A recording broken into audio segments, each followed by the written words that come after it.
Hello dear students, I am Anjum Sheikh. Welcome to my class. In previous videos, we have studied about the human male and female reproductive systems as well as about menstrual cycle and gametogenesis. In this video, we will be discussing about fertilization and implantation. Fertilization and implantation both are the most critical events in the reproduction process. In this process, both eggs and sperms fuse together to form a zygote. Later, the zygote gets implanted into the uterus and the development of an organism takes place. During copulation, semen is released by the penis into the vagina. This process is called as insemination. The motile sperms swim rapidly and pass through the cervix, enter into the uterus and finally reach the junction of the isthmus and ampulla, which is known as ampullary isthmic junction of the fallopian tube. In this image you can see the movement of sperms inside the fallopian tube. The sperms are moving rapidly towards the egg. It is interesting to know that only a single sperm can fertilize an egg in most of the cases. Now what is meant by fertilization? Human fertilization is the union of a human egg and sperm. It usually occurs in the ampulla of the fallopian tube. The result of this union is the production of a zygote cell or fertilized egg. It initiates prenatal development. Scientists have discovered about the dynamics of human fertilization in the 19th century. The process of fusion of a sperm with an ovum is called as fertilization. How will you define fertilization? The fertilization is defined as the process of fusion of a sperm with an ovum. See, here is a structure of an ovum. Ovum is surrounded by the protective layers, zona pellucida. See, this greenish layer is zona pellucida and outside there are the cells of the corona radiata. So, this zona pellucida is the protective layer. Once a sperm enters the ovum, then it forms a protective covering. So, it blocks the entry of the remaining sperms.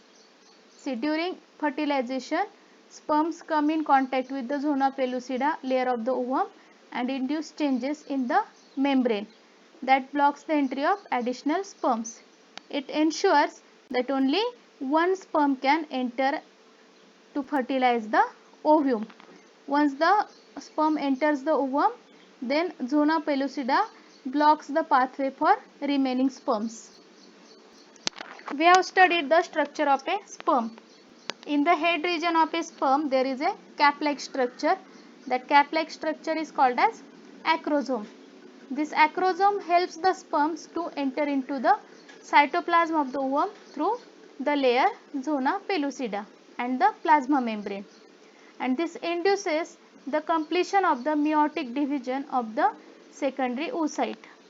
The second meiotic division is also unequal, which results in the formation of second polar body and a haploid ovum.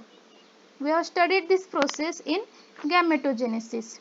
The haploid nucleus of the sperm and that of the ovum fuse together and they form a diploid zygote. So, how many chromosomes will be there in a zygote? There will be 46 chromosomes because human sperm carries 23 chromosomes as well as human ovum also carries 23 chromosomes and their union results in the formation of a diploid zygote. So, this diploid zygote has 46 chromosomes. One has to remember that the sex of the baby is decided at the time of fertilization. Let us see how. You know that chromosome pattern in the human female is XX. The sex chromosomes in the human female are XX while that in the human male are XY. Therefore, all the haploid gametes produced by human female will carry X chromosomes only because there is a pair of X chromosome. So, all the eggs will carry X chromosomes only while in case of males there are X and Y chromosomes. So there are 50-50 chances that 50% gametes or 50% sperms will carry X chromosomes, while 50% sperms will carry Y chromosomes.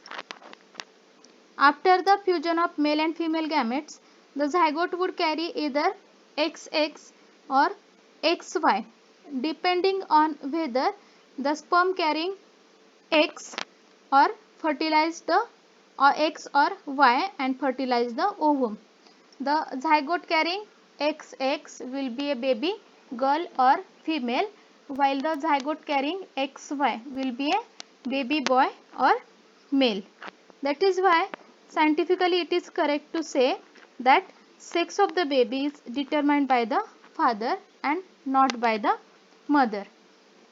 The mitotic division starts as the zygote moves through the isthmus of the oviduct, called as cleavage. See what is meant by cleavage.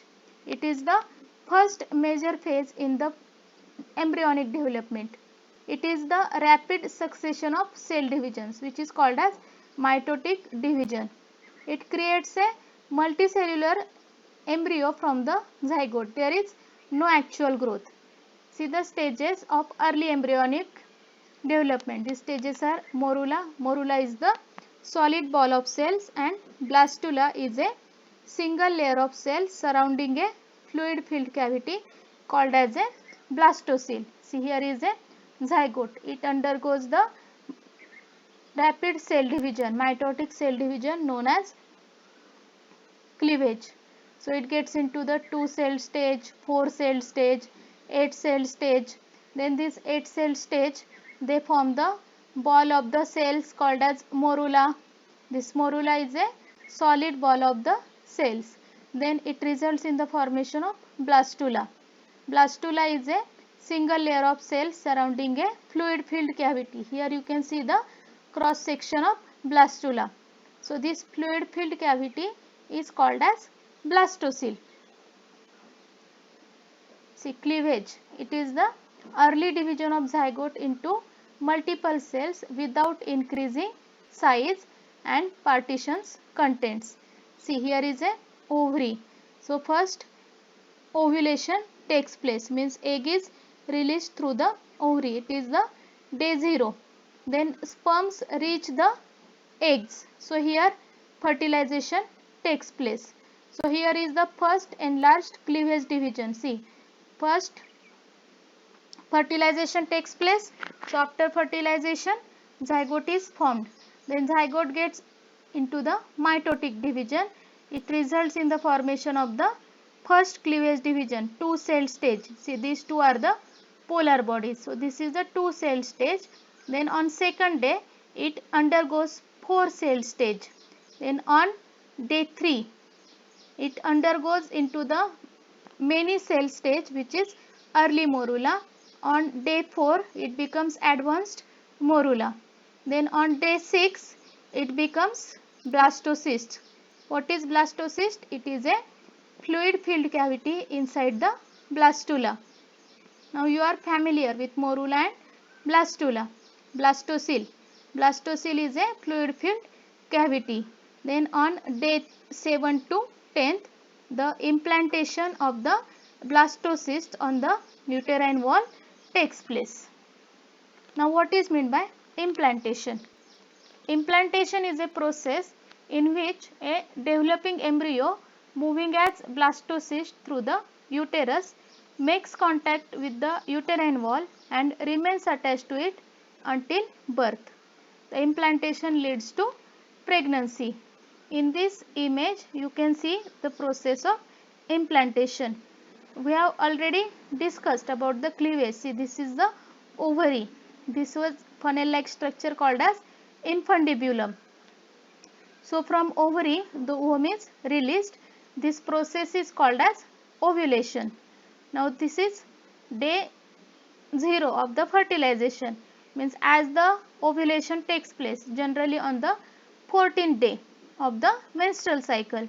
So on this day ovulation takes place. If the same time the copulation takes place, the sperms reach the egg. So the sperms reach the egg and fertilization takes place. So here is the formation of fertilized egg or zygote. Zygote undergoes first cleavage division on day 1. On second day it undergoes 2 cell stage. On day 3 to 4 it undergoes 4 cell stage and 8 cell stage. This is called as incomplete morula. Then on next day, day 4, it gets converted into the 8 cell compacted morula. It is the ball of cells. On day 5, it results into the early blastocyst. Then on day 6 to 7, it gets converted into the blastocyst.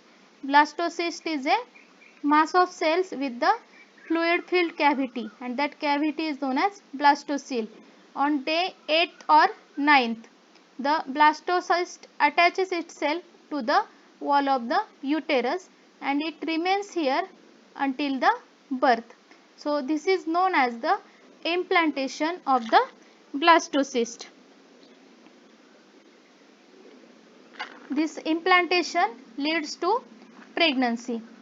In next video, we will be discussing about pregnancy and embryonic development. Thank you.